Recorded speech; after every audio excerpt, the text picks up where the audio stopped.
This man has a huge problem. He has small dick energy, but that's besides the point. His desire to assert himself as an apex predator is a clear sign that he's overcompensating for something. That tends to be the case half the time, but that's a video for another day. Player 101 has a dominance problem, a fetish that I think is actually representative of a much larger issue. This scuffle at first seems to be reminiscent of a lover's quarrel, but these two are far from lovers, they're quite the opposite. You'd swear they've seen each other naked, but part of me feels as though he wishes he did, but she curved him. That's why there's now an elephant in the room. His love turned to anger, but he wasn't satisfied with letting her be a street rat. He wanted to take out his grievances through violation. His lust for revenge blinded him from making rational decisions. I've been there one too many times. This entire scene is more than just a tatted up thug pushing his weight around.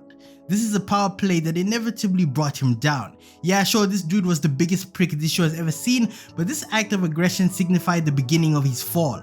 This unhinged behavior is what led to his demise. It all started here in this room full of bunk beds and Asians with alarming amounts of debt. His cruel act of brute force ended up making him taste the worst kind of karma. Spoiler alert, like many of the players in the series, he ends up meeting his maker, but unlike the rest of them, his was actually deserved. And that's not me pandering right now, bro's a real Korean gremlin. There are 3 things this scene teaches you that might be useful in the future. I'm not saying that you're one day going to be in a sea of 400 plus people competing for millions of dollars, but this just might help you read the room and save you from having your very own humiliation ritual. Unless you're into that twisted shit. Let me explain. The Big Dipper. Some people say if you can't be loved, it's better to rule with fear. That's up for debate, but what happens when resentment and anger cross paths? This is precisely what happens. A rage-fueled interaction that's pretty much senseless, stupid, and bizarre. Player 101 wanted to make sure he gets to the top of the pecking order by any means. Matter of fact, in this situation, I understand it to a certain extent. Like, why wouldn't you want to be seen as numero uno in front of 456 people? You're aware that you're involved in some form of competition, so it makes sense to not want to be seen as fragile. Player 101 feels as though he's been done dirty. This facial expression tells you everything you need to know. This is the scowl of a villain. If there was a Mount Rushmore of Netflix supervillains, trust me, it would be his face with 4 different expressions. This has to be one of the most savage introductions to a character in a series. Bri just came in shouting and raging like she divorced him and stole his kids. He's like a predator on the hunt for their meal.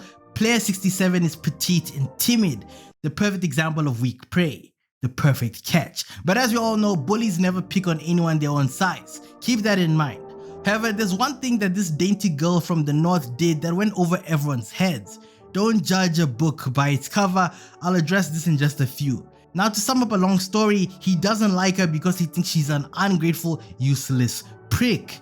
I've met a couple of those too in my day. I'm sure you can relate. They're more common than you think.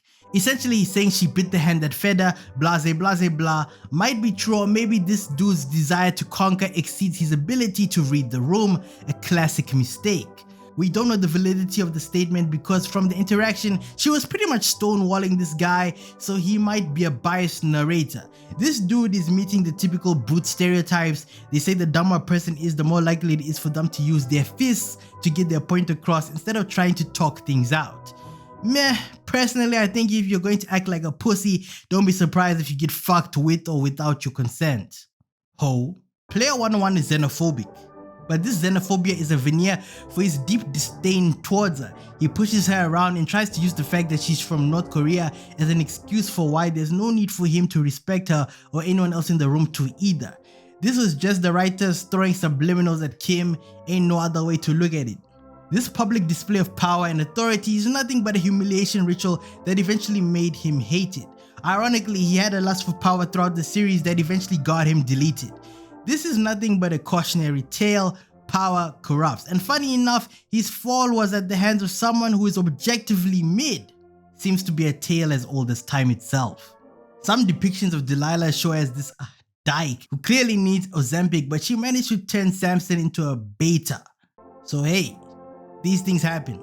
If you make people do as you wish without them wanting to do it, you're probably going to have a legion of enemies. Now, the second most pivotal point from this scene is mediation. Never ever mediate. Mediation can get you killed. Player 456 has one thing I wish was a thing in reality: plot armor. Plot armor saved this dude in so many scenarios it's actually kinda crazy. He tried to save a damsel in distress and tried to play hero, but he ended up prancing up and down pleading for his life like a little girl. This wouldn't be the first or last time either. 10 minutes later in the first game he was on his toes like a ballerina. Moral of the story: mind your own business and drink water. This stupidity first started when the main character tried to make friends with an old man. He should have never opted to listen to his sob story about a tumor growing in his brain. Because as much as this old man and him became acquainted, when money was on the line, the friendship ended up being brittle. Anyways, I'm getting sidetracked. This power dynamic was fake though, because player 101 was psychologically weak all along. I say this because of the bathroom scene. He used her for his own pleasure. But once she realized she was nothing but an object to him, she reversed the roles and tortured him after providing him pleasure. You know how the saying goes. And of course, the most important thing to note, number 3, there's nothing worse than a woman's scorn. Remember how earlier I said player 67 isn't who you think she is? Player 67 is something notorious, something you should fear. The most menacing thing a person on this planet can be: a wolf in sheep's clothing. As much as she seems like this dainty figure that wouldn't hurt a fly, she's beyond clever. During the first act of the series premiere, within the first 15 minutes, the main character finds himself on the floor. Now this scene in front of you is a parallel to the one from before. Ironic how she's now down bad, yet she's actually a bad person. She's a pickpocket and a thief. This is further implied during her conversation with player 101. He basically states that he taught her a lot. It's safe to say everything she knows she learnt it from this brute. Bros like the Asian Thanos. Hate him as much as you want, but he's the only character in the show that managed to get a happy ending before he died. I'm just saying, at least he got some before he, left this earth. So I guess he's the real winner of Squid Games? Huh? Come on.